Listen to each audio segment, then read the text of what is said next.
Welcome to V classes guys. दोस्तों आज हम लोग जेएसएससी एक्साइज कांस्टेबल के लिए दोस्तों हिंदी का पेपर करने वाले हैं। ठीक है, तो दोस्तों ये जो है पेपर सेकंड होगा। ठीक है, पेपर सेकंड दोस्तों हिंदी। ओके, मतलब कि क्षेत्रीय भाषा है जो भी आपने चूज़ करी होगी दोस्तों, हिंदी, इंग्लिश, उर्दू, खोटा, पंचपरगनिया, नागपुरिया। ठीक है, तो खोटा ये सारी चीज़ जो है दोस्तों क्या है, क्षेत्रीय भाषा है। तो क्षेत्रीय भाषा में अपन पेपर सेकंड करने वाले हैं। ठीक है, आपको पता होगा दोस्तों कि पेपर जो फर्स्ट में पूछने वाले हैं दोस्तों, आपको पता होना चाहिए कि इंग्लिश और हिंदी के क्वेश्चन पूछे जाते हैं जो लैंग्वेज में आते हैं। ठीक है, ये आपको पता होना चाहिए 120 क्वेश्चन का। ठीक है, और दोस्तों पेपर सेकंड जैसे कि आपने अगर कोई भी क्षेत्रीय भाषा आपने रखी होगी दोस्तों, वो 100 क्वेश्चन पूछेंगे, ये आपको पता होगा।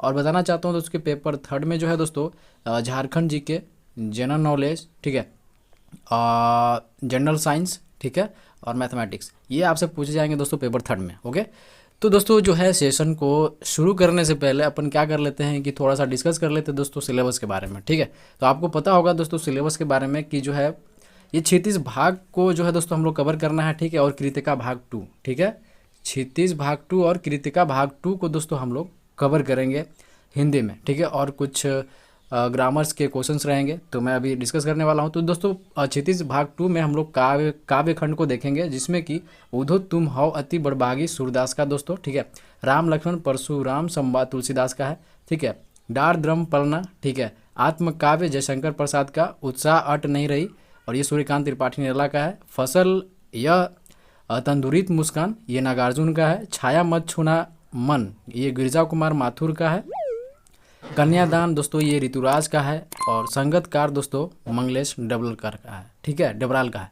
तो दोस्तों हम लोग और आगे बढ़ते हैं, तो इसमें देखते हैं सिलेबस में दोस्तों कि वो काव्य खंड था, ये दोस्तों गद्य खंड है। ठीक है, इसमें अपन देखने वाले हैं कि नेताजी का चश्मा, ठीक है, स्वयं प्रकाश, बाल गोविंद भगत, राम वृक्ष, बेनीपुरी। ठीक है, तो ये हम लोग आज जो है दोस्तों वो कवर करने वाले हैं। ठीक है, अब देखो लखनवी अंदाज यशपाल का है दोस्तों, मानवीय करुण की दिव्य, सर्वेश्वर दयाल सक्सेना, ये तो आपने कवर करी होगी दोस्तों, आपको पता होगा। ठीक है, तो आज हम लोग दोस्तों जो है वो राम वृक्ष बेनीपुरी का देखने वाले हैं, ये आपको पता होना चाहिए। ठीक है, अब ये देखो कृतिका भाग 2 में हम लोग को क्या कवर करना है। तो माता का आंचल, जॉर्ज पंचम की नाक, साना साना हाथ जोड़ी, अहीं ठैया झूलनी, हैरानी हो रामा। ठीक है, मैं क्यों लिखता हूँ, तो ये आपको पता होना चाहिए। ठीक है, तो ये सारी चीज़ें सिलेबस में है। और दोस्तों ये जो है कुछ ग्रामर के जो व्याकरण के जो टॉपिक्स है दोस्तों, जैसे क्रिया भेद, वाक्य भेद, संज्ञा, सर्वनाम, अव्यय, क्रिया विशेषण, अभिकारी, समास, कारक, ठीक है, अनेकार्थी शब्द, मुहावरे, ठीक है, विपरीतार्थक शब्द, पत्र लेखन। ठीक है, ये दोस्तों ग्रामर का है, व्याकरण का है।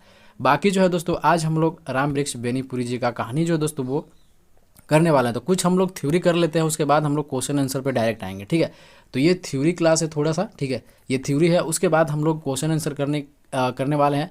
तो लगभग 36 या 37 क्वेश्चन है। ठीक है, तो हम लोग कर लेते हैं दोस्तों, और ये बहुत ही यूज़फुल रहेगा दोस्तों एक्साइज कांस्टेबल के लिए। तो हिंदी का पेपर है दोस्तों, ज़बरदस्त क्लासेज है। ठीक है, तो ये सारी क्लासेज आपको प्रोवाइड करने वाला हूँ दोस्तों, पेपर 1, पेपर 2 और पेपर 3 सारी क्लासेज आज से रेगुलर होगी।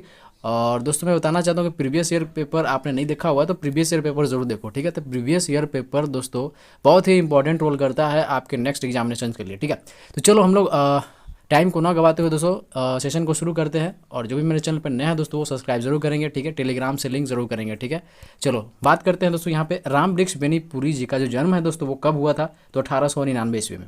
ठीक है, अब देखो राम वृक्ष बेनीपुरी का जन्म जो है दोस्तों किस ग्राम में हुआ था, तो ये बेनीपुरी में हुआ था। अब मैं बताना चाहता हूँ दोस्तों कि जो बेनीपुरी जो है ये दोस्तों ग्राम, ये जो गांव है दोस्तों वो कौन से जगह पे आता है, तो मैं बताना चाहता हूँ दोस्तों कि मुजफ्फरपुर, आपने सुना होगा दोस्तों। मुजफ्फरपुर कहाँ है दोस्तों, तो वो बिहार में है। ठीक है, तो बिहार के मुजफ्फरपुर में दोस्तों ये बेनीपुरी गाँव है। ठीक है, तो वहाँ के रहने वाले हैं। चलो बात करते हैं दोस्तों कि बेनीपुरी ग्राम किस जिले में स्थित है, तो ये मुजफ्फरपुर बिहार में, जैसे अभी हमने आपको बताया था। चलो बात करते हैं राम वृक्ष बेनीपुरी ने किस कक्षा तक शिक्षा ग्रहण की थी, तो ये दोस्तों मैं बता दूं कि 10वीं तक। ठीक है, अब चलो बात कर लेते हैं दोस्तों नेक्स्ट टॉपिक की। तो राम वृक्ष बेनीपुरी किस वर्ष सक्रिय रूप से राष्ट्रीय स्वाधीनता आंदोलन से जुड़े थे, तो ये 1920 में। ठीक है, अब चलो कितनी वर्ष की अवस्था में बेनीपुरी जी की पत्रिकाओं में छपने लगी, मतलब कितने वर्ष के जब वो थे दोस्तों तो पत्रिकाओं में दोस्तों ये जो है उनका पत्र छपने लगा। ठीक है, कितने वर्ष के थे, तो ये 15 वर्ष का। ये सारी चीज़ें जो थ्योरेटिकल है दोस्तों इसी का हमने क्वेश्चन आंसर रखा हुआ है दोस्तों। ठीक है, तो अच्छे से थ्योरी को कवर करना। चलो अब बात कर लेते हैं नेक्स्ट टॉपिक का। तो बेनीपुरी जी ने किस विधा में साहित्यिक रचनाएं की, तो ये गद्य खंड में। ठीक है, अब देखो बेनीपुरी जी का संपूर्ण साहित्य किस नाम से प्रकाशित हुआ है, तो ये बेनीपुरी रचनावली से, ठीक है। अब चलो बात करते हैं बेनीपुरी रचनावली कुल कितने खंडों में प्रकाशित हुई है दोस्तों, तो ये याद रखना है कि 8। अब देखो पतियों के देश में बेनीपुरी जी की कैसी कृति है दोस्तों, तो ये उपन्यास है। तो सीधे सीधे क्वेश्चन पूछे जाते हैं दोस्तों, ठीक है। कि पूछा जाता है कि जो है बेनीपुरी रचनावली कुल कितने खंडों में प्रकाशित हुई है, तो आपको याद रखना है 8। और ये भी पूछेंगे दोस्तों ये पंक्ति देकर कि पतियों के देश में बेनीपुरी जी की कैसी कृति है, तो ये उपन्यास है। चलो अब बात कर लेते हैं आगे। चीता के फूल, ये जो दोस्तों बेनीपुरी जी की कैसी कृति है, तो ये कहानी है, ठीक है। तो पूछेगा आपसे कि चीता के फूल, ये जो है दोस्तों बेनीपुरी जी का जो है दोस्तों कैसी कृति है, तो कहानी है, ठीक है। या ऐसे पूछ सकता है कि चीता के फूल जो है दोस्तों, ये चीता के फूल कहानी जो है दोस्तों कौन से लेखक ने लिखा है दोस्तों, ठीक है। तो ये जो है राम वृक्ष बेनीपुरी जी हो जाएंगे, ठीक है। अब देखो अम्बपाली बेनीपुरी की किस प्रकार की रचना है, तो ये नाटक है। अम्बपाली क्या है दोस्तों, तो ये रचना है, सॉरी नाटक है। अब चलो बात करते हैं कि माटी को मूर्त किस विद्या की रचना है, तो ये रेखा चित्र है, ठीक है। तो माटी की मूर्ति याद रखना है दोस्तों, ये रेखा चित्र है, ठीक है। पैरों में पंख बांधकर बेनीपुरी जी की कैसी कृति है, तो ये दोस्तों यात्रा वृतांत है, ठीक है। सारे चीज़ को आपको गेन करना है, अच्छे से फोकस करके आपको स्टडी करनी है, ठीक है। देखो अब जंजीर और दीवारें, ठीक है, जंजीर और दीवारें बेनीपुरी जी की कैसी रचना है, तो ये संस्मरण है, ठीक है। अब देखो राम वृक्ष बेनीपुरी को किस उपनाम से जाना जाता है, तो एक कलम के जादूगर। तो आपसे पूछा जाएगा कि कौन से ऐसे लेखक हैं जो जिनको कलम का जादूगर कहा जाता है, तो ये राम वृक्ष बेनीपुरी जी, ठीक है। ये आपको याद रखना है। अब चलो आगे बात करते हैं राम वृक्ष बेनीपुरी का देहांत कब हुआ था, तो ये 1968 में 1968 में हुआ था, ठीक है। अब देखो बाल गोविंद भगत का कद कैसा था, तो कैसा था, मंझले, न ये बड़े थे और न छोटे, ठीक है। ये क्या थे, मंझले थे। अब चलो बात कर लेते हैं अगले टॉपिक की। तो देखो यहाँ पे है कि बाल गोविंद भगत का रंग कैसा था, तो ये गोरा था। बाल गोविंद भगत की उम्र कितनी थी, 60 से ऊपर थी, ठीक है, 60 एज से ओवर थी, ठीक है। अब चलो बात कर लेते हैं कि बाल गोविंद भगत कैसा वस्त्र धारण करते थे, तो देखो एक लंगोटी और एक कनपटी टोपी। बाल गोविंद भगत जो है दोस्तों बाल गोविंद भगत जाड़े के दिनों में क्या ओढ़ते थे, तो ये काली कमली ओढ़ते थे। चलो बात करते हैं आगे। बाल गोविंद भगत जो है मस्तक पर क्या लगाते थे, तो ये रामनंदी चंदन। अब देखो बाल गोविंद भगत गले में क्या पहनते थे, तो तुलसी के जड़ों की माला पहनते थे, ठीक है। ये याद रखना है आपको। बाल गोविंद भगत किसे साहब मानते थे, तो ये कबीर को मानते थे। बाल गोविंद भगत की प्रभातियाँ किस महीने में शुरू होती थी, तो ये कार्तिक। अब चलो आगे बात कर लेते हैं हम लोग। बाल गोविंद भगत के गांव से नदी कितना दूर था, 2 मील। बाल गोविंद भगत हर वर्ष कहाँ स्नान करने को जाते थे, तो ये गंगा में स्नान किया करते थे बाल गोविंद भगत जी। बात करते हैं फ्रेंड्स कि बाल गोविंद भगत का बेटा कैसा था, तो सुस्त और बोधा, ठीक है। तो सुस्त और बोधा आई होप कि दोस्तों आप समझ रहे होगे, ठीक है। तो बाल गोविंद भगत के बेटे की चिता को आग किसने दी थी, तो ये पतोहू ने दी थी। उनके पतोहू ने दोस्तों बाल गोविंद भगत के बेटे को जो है दोस्तों चिता को आग दी थी, ठीक है। अब हम लोग बात करते हैं दोस्तों, अब हम लोग क्वेश्चन पे आते हैं, ठीक है। इससे जितने भी क्वेश्चन बने हैं दोस्तों, ये थ्योरी थी। अब इससे हम लोग रिलेटेड जो है दोस्तों थ्योरी क्वेश्चन आंसर करने वाले हैं, तो आप शुरू से अंत तक जरूर देखना, ठीक है। तो आपको याद रखना है कि राम वृक्ष बेनीपुरी जी से मैं जितना भी क्वेश्चन का आंसर करवाऊंगा दोस्तों, इसे बाहर नहीं आएगा, ठीक है। तो आप ये कवर कर लो। और तो देखो हम लोग शुरू करते हैं अब। चलो बात करते हैं, पहला क्वेश्चन जो है दोस्तों, राम वृक्ष बेनीपुरी का जन्म किस ग्राम में हुआ था।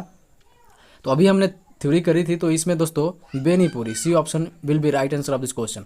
अब चलो बात करते हैं कि राम वृक्ष बेनीपुरी ने किस कक्षा तक शिक्षा ग्रहण की थी। तो अभी हमने पढ़ा था दोस्तों 10वीं तक, ठीक है। अब देखो राम वृक्ष बेनीपुरी किस वर्ष सक्रिय रूप से राष्ट्रीय स्वाधीनता आंदोलन से जुड़े थे। तो हमने पढ़ा था दोस्तों क्या, 1920, ठीक है। तो 1920 में दोस्तों वो जुड़े थे। अब बात करते हैं कितने वर्ष की अवस्था में बेनीपुरी जी की रचनाएं पत्र पत्रिकाओं में छपने लगे थे। अभी जस्ट हमने पढ़ा था, तो कितने वर्ष थे, तो 15 वर्ष, ठीक है। अब बात कर लेते हैं 5 क्वेश्चन की। तो बेनीपुरी जी ने किस विधा में साहित्यिक रचनाएं की थी। तो हमने पढ़ा था दोस्तों ये क्या था, गद्यखंड। अब चलो बात कर लेते हैं दोस्तों नेक्स्ट क्वेश्चन की। तो यहाँ पे देखेंगे कि बेनीपुरी जी का संपूर्ण साहित्य किस नाम से प्रकाशित हुआ है, ठीक है। तो इसका जो है आंसर हो जाएगा दोस्तों ए ऑप्शन देख रहे हो, बेनीपुरी रचनावली, अभी हमने देखा था। चलो बात करते हैं कि बेनीपुरी रचनावली कुल कितने खंडों में प्रकाशित हुई है। तो हमने पढ़ा था दोस्तों, आई होप कि आप आंसर दे पा रहे होगे, ठीक है। सारे चीज़ को हमने कवर किया है, जितने अभी 7 क्वेश्चन तक हमने अभी कवर किया है दोस्तों, ठीक है।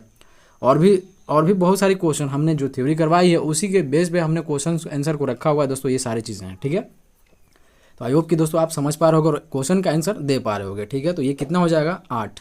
ठीक है, तो कितने खंडों में प्रकाशित हुई थी, तो 8 है ना। चलो बात करते हैं 8 क्वेश्चन की। तो पतितों के देश में बेनीपुरी जी की कैसी कृति थी। ठीक है, तो ये कैसा था, वहाँ पे पतियों लिखा हुआ था दोस्तों, लेकिन वो क्या था, पतितों। ठीक है, पतितों था। ठीक है, तो पतितों के देश में बेनीपुरी जी की जो रचना थी दोस्तों, ये जो कृति थी, मैं बताना चाहूँगा दोस्तों कि ये उपन्यास थी। ठीक है, आपको पता होना चाहिए। अब देखो अम्बपाली बेनीपुरी जी की किस प्रकार की रचना है, ये भी हमने अभी पढ़ा था, तो कैसा था दोस्तों।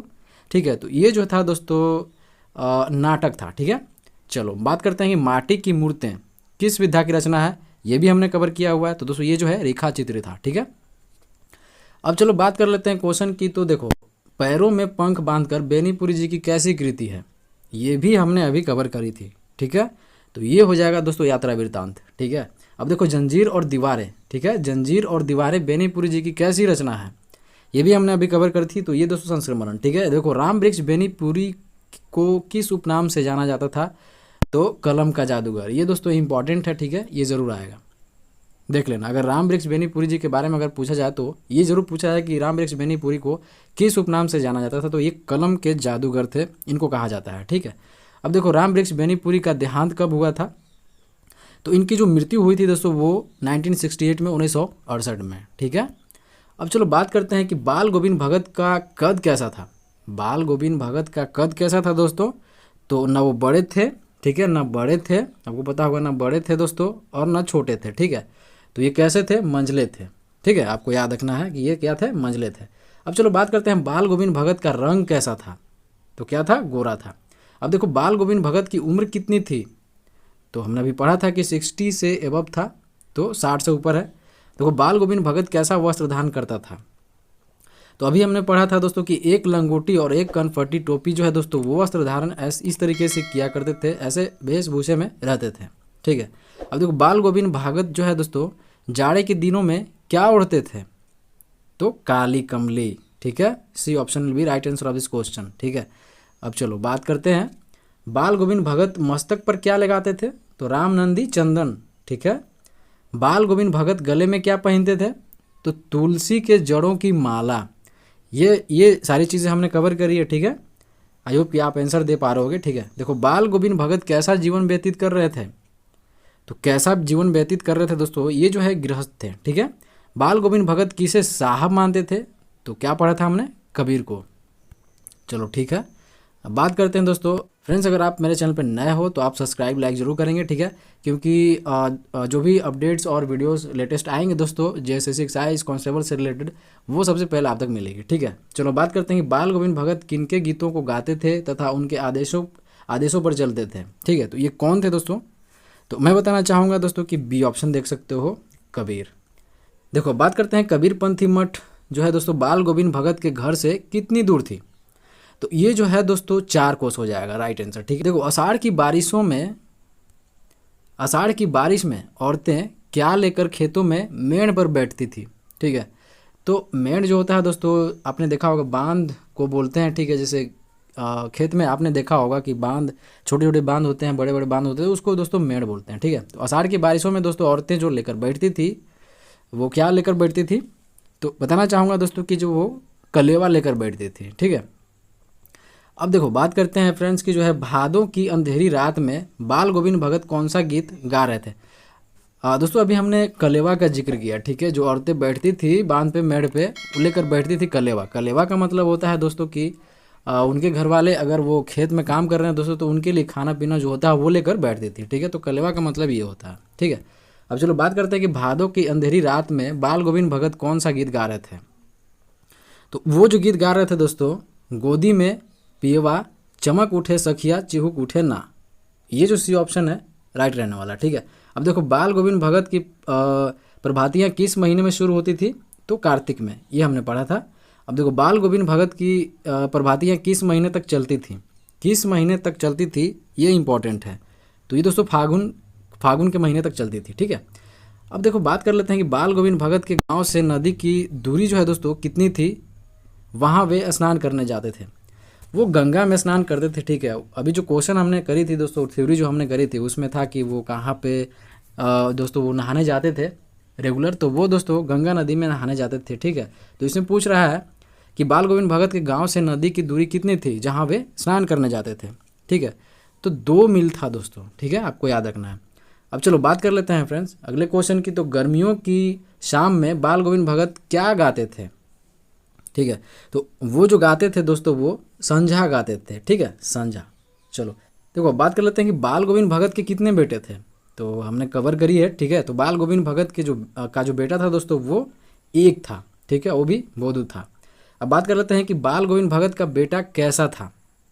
तो देखो यहाँ पे सुस्त और बोधा आ गया फिर से क्वेश्चन। चलो बात करते हैं कि 34 क्वेश्चन की बात कर लेते हैं। तो बाल गोविंद भगत ने किसे अपने बेटे की मृत्यु का उत्सव मनाने को कहा। बाल गोविंद भगत ने किसे अपने बेटे की मृत्यु का उत्सव मनाने को बोला था, ठीक है। तो इसका जो राइट आंसर हो जाएगा दोस्तों वो अपनी पतोहू को। बाल गोविंद भगत के बेटे की चिता को आग किसने दी थी। तो बाल गोविंद भगत के बेटे की जो चिता थी दोस्तों, आग जो दी थी यहाँ पे मेंशन नहीं है, वहाँ पे पतोहू लिखा हुआ था, ठीक है।